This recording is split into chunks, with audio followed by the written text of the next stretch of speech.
बाळापूर तालुक्यातील ग्राम हातरुण येथे छत्रपती शिवाजी महाराज जयंती उत्सवाच्या निमित्ताने पोलिसांचा रूट मार्च व शांतता समितीच्या बैठकीचे आयोजन 18 फेब्रुवारी रोजी संध्याकाळी करण्यात आले होते। या रूट मार्चमध्ये पोलीस प्रशासनातील वरिष्ठ अधिकाऱ्यांसह गृह संरक्षक दलाच्या जवानांचा प्रामुख्याने सहभाग होता। गावातील मुख्य रस्त्यांवरून पोलीस प्रशासनाच्या शक्ती प्रदर्शनानंतर स्थानिक पोलीस स्टेशनमध्ये शांतता बैठकीचे आयोजन करण्यात आले होते। यामध्ये गावातील सर्व जाती धर्माच्या नागरिकांचा प्रामुख्याने सहभाग होता।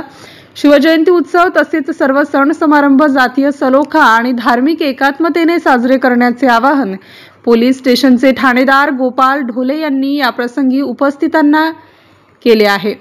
MCN न्यूज मराठी करिता काझी मेहंदी हसन, हातरुण।